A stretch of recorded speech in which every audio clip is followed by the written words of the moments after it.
విషయంలో చిన్న ప్రార్థన చేసింది స్టార్ట్ చేసాం. ప్రార్థన. మహాపరిశుద్ధుల ప్రేమగల తండ్రి, ఉన్నతమైన శ్రేష్టమైన నామానికి వందనాలు అయ్యా. ఈ ఉదయకాల సమయంలో నీ యవనస్తులతో ప్రభా నువ్వు మాట్లాడడానికి ఇటు ఏర్పాటు చేసి ఉన్నావు. అందరి బట్టి వందనాలు. నీ యవనులు ప్రభా నన్ను తండ్రి నీ కొరకు గొప్ప సాధనలుగా వాడబడడానికి నీ కృపను అనుగ్రహించు. నేను నన్ను జ్ఞాపకం చేసుకోవాలని నీ బిడ్డలకు కావాల్సినటువంటి నిశ్చయంగా దయచేయమని సహాయం చేయాలి. ఏ దుష్టుడు దుర్మార్గుడు ప్రభావ వారిలో నాటినటువంటి విత్తనాలు దొంగిలించుకుంటారు. మంచి కాపుదల దయచేయమని ఏ సందర్భంగా నడిచినా పర్వాలేదు.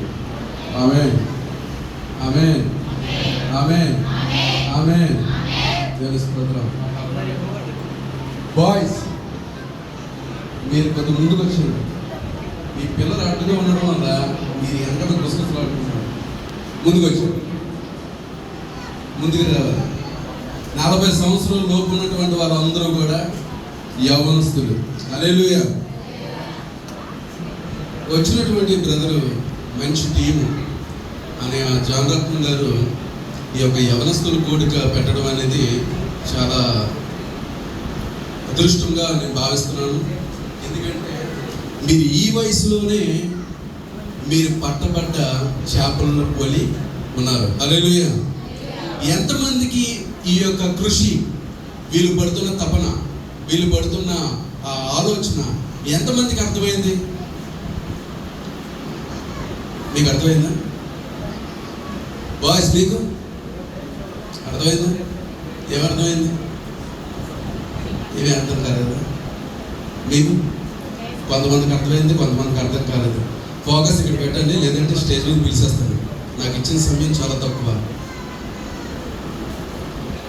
ఈ సభ ఏర్పాటు చేయడం గల కారణం ఏంటంటే మీరు దేవుని చేతిలో గొప్ప బలమైన బాణంగా వాడబడాలని, దేవుని కొరకు గొప్ప సాధనలుగా వాడబడాలని, దేవుని యొక్క సువార్తని నశించిపోతున్న ఆత్మల యొక్కకు మీరు చేర్చాలని గొప్ప భారం కలిగి ఈ సభ ఏర్పాటు చేయడం జరిగింది.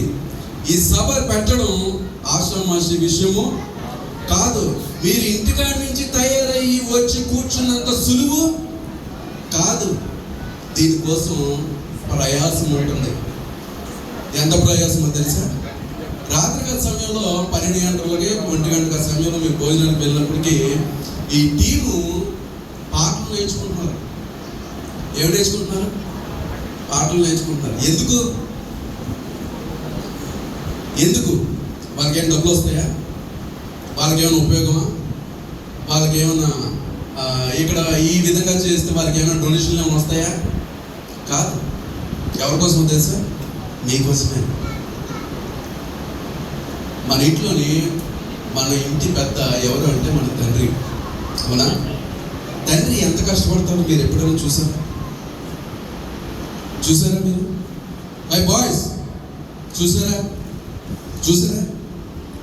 ఎస్పెషలీ నీకోసం చెప్తాను. మీ నాన్నగారు జాన్ రత్నం గారు కోవిడ్ దేశం వచ్చినప్పుడు సువార్త ఎక్కడుంటే అక్కడికి, ఎక్కడ పరిచయం పిలిస్తే అక్కడికి, తనకి సమయం ఉన్నా లేకపోయినా, రెస్ట్ దొరికినా దొరకపోయినా, ఏమైనప్పటికీ కూడా పిలిస్తే పరిగెట్టుకుని వెళ్ళారు. ఎందుకో తెలుసా? సువార్త అందించబడాలి, బలహీనంగా పడుతున్నటువంటి ఆత్మల్ని బలపరచాలనే ఉద్దేశం. హల్లెలూయా. ఊరికినే ఎవరు రారు మీ దగ్గరికి. ఈ అవకాశం చాలా అరుదు. ఎందుకంటే మీరు ఇప్పుడు నేర్చుకున్న ఈ మాటలు, ఇప్పుడు నేర్చుకుంటున్నటువంటి ఈ యొక్క అభ్యాసం మీ జీవితాలకి ఒక పునాది. మీ జీవితాలకి పునాది. దేవుని వాక్యము విన్నామా, వదిలేసామా, వెళ్ళిపోయామా అన్నట్టు ఉండకండి.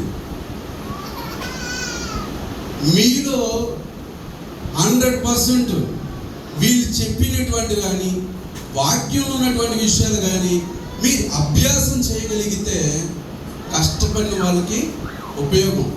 ఇంట్లో నాన్నగారు కష్టపడుతున్నారో లేదో మీకు తెలియదు, కానీ ఆ కష్టమైన కదా భారం బాధ్యత ఏంటంటే నా కుటుంబంలో ఉన్నటువంటి నా పిల్లలు సమృద్ధిగా తినాలని, వాళ్ళు బాగుండాలని, వారు బాగా చదువుకోవాలని, ఉన్నతమైన స్థితిలోకి రావాలని, అనేక మందికి ఆదరణీయులుగా ఉండాలని మీ తండ్రి గారు మీకు తెలియకుండా కానీ ఎంతో ప్రయాసపడుతూ ఉంటారు. కానీ మీకు అర్థం కాదు. ఎప్పుడు అర్థమవుతుంది సార్? మీరు ఒక ఇంటికి వెళ్ళిన తర్వాత, మీరు కూడా పిల్ల కన్న తర్వాత అప్పుడు మీకు తల్లిదండ్రుల తల్లి విలువ తెలుస్తూ ఉంటుంది. ఒక్క పూట భోజనం లేకుండా మా నాన్నగారు ఇలా పెంచారే, నా పిల్లలను కూడా ఇలా పెంచగలనా అనే స్థితికి మీరు రావకుండా అప్పుడు అర్థమవుతుంది. అలాగే దేవుని పరిచర్యలో ఈ పరిచర్య మీకు గుర్తుండాలి. వాళ్ళు చేస్తున్నటువంటి కష్టం. మీ నాన్నగారు ఉదయాన్నే రాత్రి ప్రార్థన ముగించుకున్నారు, తెల్లారు లేస్తారు, మళ్ళీ తెల్లారి ఇక్కడ గుడికి వచ్చారు. అన్ని విధాలుగా అతను అలసిపోతున్నప్పటికీ కూడా ఈ పరిచర్య నిమిత్తం ఏం తెచ్చుకుంటారంటే ఓపిక తెచ్చుకొని, ఓపికతో తన బంధువున్న పరిబంధాన్ని ఏం చేస్తారు? అలసిపోక సాగిపోతున్నారు.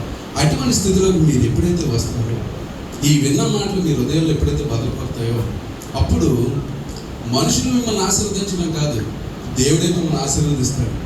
నేను వైజాగ్ ప్రాంతం నుంచి ఇక్కడికి వచ్చాను.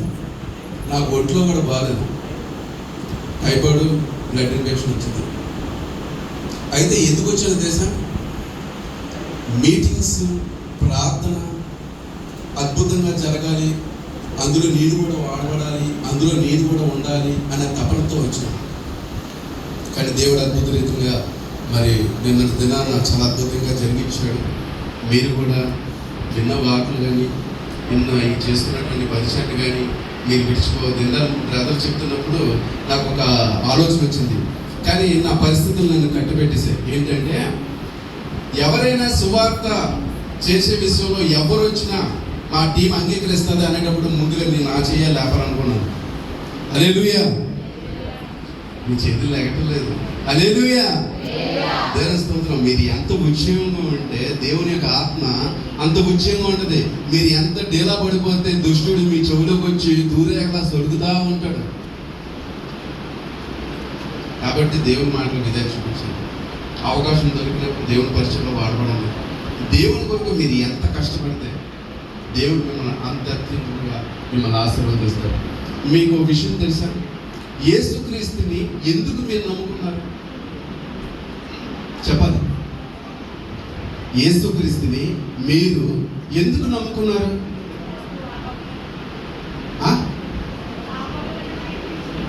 పాపము నుండి విడిపించడానికి, ఇంకా లేకపోతే ఆచారంగా తల్లిదండ్రులు ఎలాగా సేవకులు కాబట్టి మేము కూడా నమ్మాలి కాబట్టి ఆచార ప్రకారంగా వచ్చారా? దేవుని వరకు వచ్చారా? నిజంగా దేవుడు ఏం చేస్తాడని మీరు నమ్మారు? డబ్బిస్తారంటారా? ఆశీర్వాదం, ఐశ్వర్యం, బంగ్లాలు, స్థలాలు, ఉన్నతమైనటువంటి పదవి, రక్షణ. రక్షణ ఊరికినే రాదు. రక్షణ ఎవరికైనా ఊరికినే వస్తుందా? రాదు. మరి ఊరికినే వచ్చిందంటే దాన్ని ఎంత విలువైంది? దాన్ని వెలపెట్టి కొనగలరా ఎవరైనా? కొనలేదు. అలాంటిది రక్షణ గురించినటువంటి మాటలు చెప్పినటువంటి ఈ యవనస్తుల టీము మీ దగ్గరకు వచ్చినప్పుడు మీరింకా బలబలతంగా ఉండాలి. హల్లెలూయా. దేవుడు చెట్టు అయితే మీరు తీగలా ఫలించాలి. తీగలా ఫలిస్తేనే మీరు అభివృద్ధిలోకి వస్తారు. ఎప్పుడైతే దేవుని మాటలు మీలో ఉంటాయో, దేవుని మాటలు ఎప్పుడైతే మీలో ఉంటాయో, మీరు ఏ చెడుతనానికి తావివ్వక, అర్థమవుతుందా? ఆడవాళ్ళే ప్రాముఖ్యంగా, మగవాళ్ళు కూడా. ఎప్పుడైతే దేవుని మాటలు మీ చెవులో ఉంటాయో, చెడు తలంపులకి మీ ఆలోచనలు ఇవ్వకుండా మీరు దేవుని కొరకు గొప్ప సాధనలుగా వాడబడితే రాబోయే రోజుల్లో మీరే సేవకురాలు. హల్లెలూయా. మీరే సేవకురాలు. ఎంతమంది కొద్ది సేవకులు అవ్వాలని? ఒకటి. ఏదో వాళ్ళందరూ పెళ్లి చేసుకుని ఇంటికి వెళ్ళిపోదాం చూస్తున్నారా? ఎవరికి లేదా సేవకులు అవ్వాలని? అబ్బే, పురుషులు నీకు వారసత్వం ఉంది కాబట్టి నీకు అర్హత ఉంది. అతను కాకుండా సేవకులు అవ్వాలని ఎవ్వరికీ లేదా? సేవకులు అవ్వాలని ఎవరికి లేకపోతే చూడాలి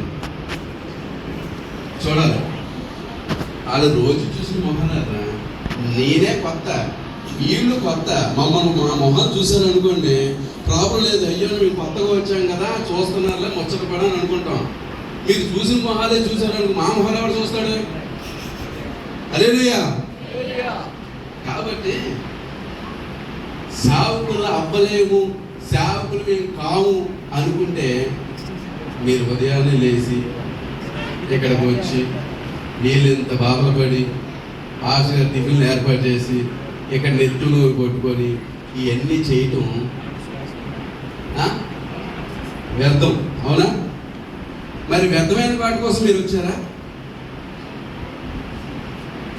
మరి వ్యర్థమైన వాటి కోసం మీరు రాలేదంటే ఎంతమంది చేయలేగాలి? అందరూ చేతులు పైకి లేగాలి. మీరు లేపట్లేదు ఇప్పటికీ కూడా. అదే నాకు నీరసం వస్తుంది. ఓకే, పొడవుకుంటే చేతులు ఎత్తుకు తగ్గుతాను. అదే ప్రేమను వల్లరా, భారము శ్రమతో కూడినటువంటి పరిచర్య. ప్రతి పరిచర్య భారంతో కలిగింది. మీరు కనీసం ఒక్కరినైనా మీరు రక్షించకపోతే, మీరు కనీసం ఒక్కరైనా మీరు సంఘాన్ని తీసుకొని రాకపోతే, మీరు మాట్లాడిన మాట 100%లో 1% దేవుని గురించి మీరు చెబితే ఈ సంఘం ఇంకొక 2 పెరుగుతుంది. హల్లెలూయా. కానీ మీరు సేవకులు అవ్వాలనే ఆలోచనే మీరు లేదు అంటే దేవుని పరిచయం ఎవరు చేస్తారు? ఎవరు? మీ అమ్మగారు చేస్తారా? మీ నాన్నగారు చేస్తారా? మీ ఫ్రెండ్స్ చేస్తారా? ఎవరు చేస్తారు? నాటినటువంటి మొక్కే ఫలించకపోతే దాన్ని ఎవరు బతికిస్తారు? ఎవరు బతికిస్తారు? కాబట్టి మీరు చర్చిని మొక్కవలే కాదు, మీరు యవ్వనుడు. దేవుడు ఇర్మియా 12 సంవత్సరాలు ఉన్నప్పుడు ఎన్నుకోబడ్డాడు. దావీదు 12 సంవత్సరాలు ఉన్నప్పుడు ఎన్నుకోబడ్డాడు. ఇలా చాలా మంది యవనస్తులు ఎన్నుకోబడ్డారు. ఎందుకో చెప్పనా? వాళ్ళ ద్వారా అనేక మందిని రక్షించడానికి. హల్లెలూయా. ఇప్పుడు మీకు ఈ పరిస్థితి అర్థం కాదు. నేను బాగా బాధ పెట్టే మాట్లాడతాను, బాగా గుర్తుంచుకోండి. మీకు ఈ జీవితంలో ఖచ్చితంగా ఎదురవుతుంది. చెయ్యి లేపలేనని మాత్రమే నేను చెప్తున్నాను. ఈ సిచ్యువేషన్ మీ జీవితంలో ఖచ్చితంగా ఎదురవుతుంది. ఎప్పుడు తెలుసా? దేవుడి చేత మీరు ఎన్నికింపబడి ఈ దినాన్ని ఇక్కడ ఏర్పాటు చేసి చేయబడి మీరు దేవుని కొరకు వాడబడలేని నిస్సాయ స్థితిలో మీరు ఉండగలిగితే, ఏదో ఒక రోజు యోబు ఆఖరి స్థితికి వెళ్ళినటువంటి స్థితి మీరు ఖచ్చితంగా చూస్తారు. హల్లెలూయా. తెలుస్తుందా? ఎందుకో చెప్పండి, ఎందుకు చెప్తున్నాను చెప్పండి. మీరు తిట్టుకున్న ప్రాబ్లం లేదు. దేవుని వాక్యం యథార్థంగా చెప్పమంది, లేకపోతే వెళ్ళేటప్పుడు మీకు కొట్టాలనిపించినా కూడా కొట్టేయండి, ప్రాబ్లం. చెప్పమన్నగా చెప్పేస్తాను. యోబు ఆఖరి స్థితి అంటే ఎక్కడ జరిగింది ఆఖరి స్థితి? వినపడతలేదు.